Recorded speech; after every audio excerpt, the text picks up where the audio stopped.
Hello students, आज का जो हमारा टॉपिक है वो है essential and non essential amino acids और उनके एग्जाम्पल। बट ये टॉपिक हम स्टार्ट करने से पहले अगर हम थोड़ी सी इंफॉर्मेशन ले लें कि अमीनो एसिड्स क्या होते हैं तो हमारा जो मेन टॉपिक है वो थोड़ा सा इजी हो जाएगा। ठीक है, तो सबसे पहले हम अमीनो एसिड्स के बारे में देख लेते हैं कि एक्चुअल में अमीनो एसिड्स होते क्या हैं, एंड देन हमारा main topic essential and non essential amino acids हम करने वाले हैं। ठीक है, शॉर्ट ट्रिक भी बताऊंगा मैं आपको इसेंशियल अमीनो एसिड्स को याद करने की, बहुत ही ज्यादा इजी है और इंपॉर्टेंट भी है। ठीक है, चलिए तो अमीनो एसिड यहां पर जो नाम है वो आप देखिए, फोकस कीजिए उस पर, अमीनो एसिड। अब अमीनो मीन्स क्या?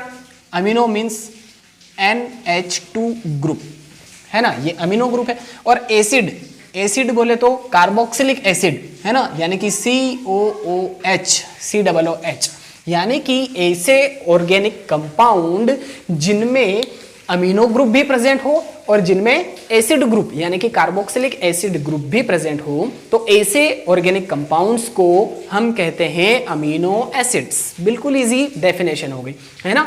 ऐसे ऑर्गेनिक कंपाउंड जिनमें अमीनो ग्रुप भी प्रेजेंट हो, functional group, and carboxylic acid functional group भी प्रेजेंट हो, दोनों ही प्रेजेंट हो, तो उन्हें हम कहते हैं अमीनो एसिड। अब इनका जो जनरल फॉर्मूला है वो मैं यहां पर लिख रहा हूं। क्या होता है जनरल फॉर्मूला? COOH एंड यहां पर NH2 और एक वैलेंसी हाइड्रोजन के थ्रू कंप्लीट हो जाएगी।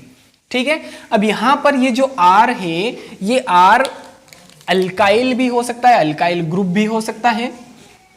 ठीक है, अल्काइल ग्रुप भी हो सकता है या फिर हाइड्रोजन भी हो सकता है, कोई प्रॉब्लम नहीं है। ये हाइड्रोजन तो है ही, बट यहां पर जो R है, R अल्काइल ग्रुप भी हो सकता है, हाइड्रोजन भी हो सकता है, बट ये दो ग्रुप मस्ट कंपलसरी है अमीनो एसिड्स बनाने के लिए।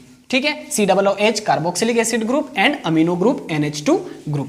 ठीक है, तो ये जनरल फॉर्मूला होता है अमीनो एसिड का, है ना, जिसमें से एक कार्बोक्सिलिक एसिड ग्रुप होता है और एक अमीनो ग्रुप होता है।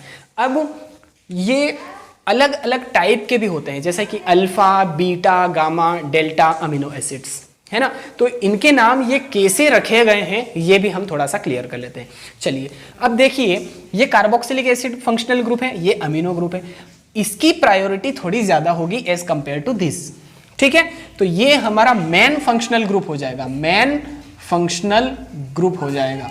ठीक है, और ये सब्स्टिट्यूएंट ग्रुप मान सकते हैं इसको। ठीक है, तो ये मेन फंक्शनल ग्रुप है। अब इस फंक्शनल ग्रुप से directly attach carbon alpha carbon है, और अल्फा से अगर अमीनो ग्रुप अटैच है, NH2 ग्रुप अटैच है, तो ये कौन सा अमीनो एसिड होगा? आप ही देखिए, थोड़ा सा ध्यान से फोकस कीजिए। ये functional group, main functional group से directly attach directly attach carbon alpha carbon, और अल्फा कार्बन से जो NH2 ग्रुप अटैच है। ठीक है, तो इसीलिए अल्फा कार्बन पर जो NH2 ग्रुप अटैच है, तो इसीलिए इसको हम क्या कहेंगे? Alpha amino acid. बिल्कुल इजी है ना, कोई प्रॉब्लम नहीं है।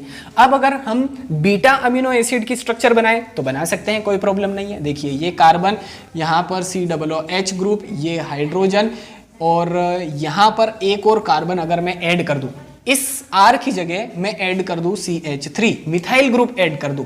ठीक है, और यहाँ पर अगर मैं NH2 ऐड कर दूं, ठीक है, तो इसके रिस्पेक्ट में कौन सा अमीनो एसिड हो जाएगा? देखिए ये तो मेन फंक्शनल ग्रुप, ये अल्फा कार्बन और ये बीटा कार्बन। बीटा कार्बन से NH2 ग्रुप अटैच है, मींस कौन सा अमीनो एसिड है? Beta amino acid, beta amino acid.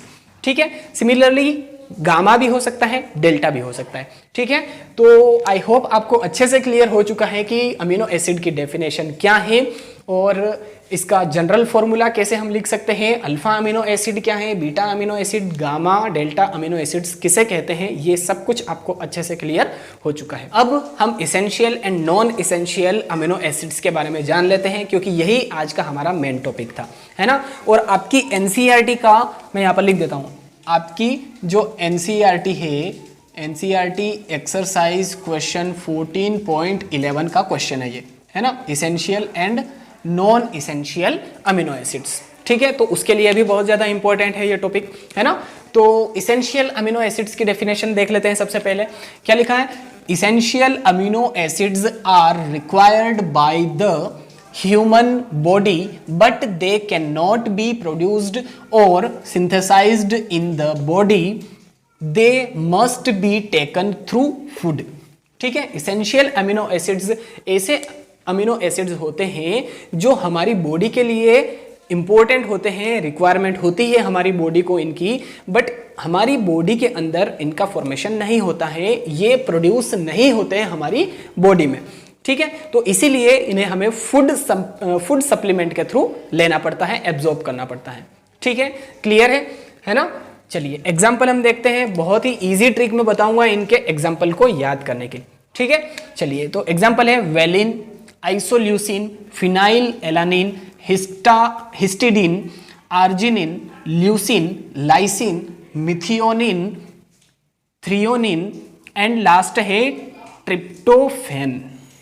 ठीक है, तो ये एग्जाम्पल अगर आपको इजीली याद नहीं हो, non essential and essential amino acids में अगर आपको कंफ्यूजन होता हो, तो उसके लिए एक शॉर्ट ट्रिक है, सुपर से भी ऊपर ट्रिक है मेरे पास। कौन सी ट्रिक है, VIP हॉल में TT, VIP हॉल में TT।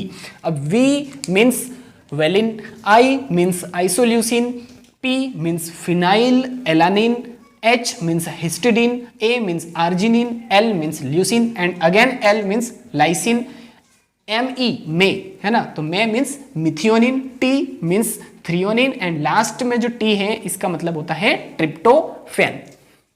ठीक है, देखिए कितनी इंपॉर्टेंट और कितनी इजी ट्रिक है। VIP हॉल में TT, है ना, एक TT है वो VIP हॉल में है ना, VIP हॉल में ठहरे हुए, ऐसा याद कर सकते हैं अपन। तो VIP हॉल में TT, इस ट्रिक के थ्रू हमने एसेंशियल अमीनो एसिड्स को याद कर लिया है इजीली, अच्छी तरीके से। ठीक है, चलिए अब हम नॉन एसेंशियल अमीनो एसिड्स की डेफिनेशन देख लेते हैं। इसमें लिखा है these are also required by the human body but they can be synthesised और प्रोड्यूस्ड इन द बॉडी। ठीक है, नॉन इसेंशियल अमीनो एसिड्स भी हमारी बॉडी के लिए इंपॉर्टेंट होते हैं, रिक्वायरमेंट होती है इनकी हमारी बॉडी को, बट इनका जो फॉर्मेशन है, इनका जो प्रोडक्शन है वो हमारी बॉडी के अंदर हो जाता है। सो इसीलिए इनको हमें फूड सप्लीमेंट के थ्रू लेने की जरूरत नहीं होती है ना, हमारी बॉडी ही इनका फॉर्मेशन कर लेती है अपने आप। ठीक है, हमारी बॉडी में ही ये बनने लग जाते हैं, तो इसीलिए इनको नॉन इसेंशियल अमीनो एसिड्स कहते हैं, है ना। ये इतने मतलब हमें जरूरत नहीं होती है, क्योंकि हमारी बॉडी ही इनका फॉर्मेशन करने लग जाती है, तो हम बाहर से इनको नहीं ले तो भी चलता है। ठीक है, चलिए एग्जाम्पल क्या है, glycine, alanine, glutamic acid, aspartic acid, glutamine, serine, cysteine, asparagine, tyrosine and last है प्रोलिन। ठीक है, आपकी एनसीईआरटी का क्वेश्चन नंबर 14.11 जो है उसमें इसेंशियल एंड नॉन इसेंशियल की डेफिनेशन पूछी है, essential and non essential amino acids की डेफिनेशन एंड 2 या 3 एग्जांपल ऐसे कुछ है ना। चलिए तो स्क्रीनशॉट ले लीजिए इसका। तो आई होप अमीनो एसिड्स किसे कहते हैं, डेफिनेशन भी आपको क्लियर है, कितने टाइप के होते हैं, अल्फा बीटा गामा, ये भी आपको अच्छे से क्लियर हो चुका है, and essential and non essential amino acids definition and example, सब कुछ आपको अच्छे से इजीली क्लियर हो चुका है, ऐसी मेरी उम्मीद है।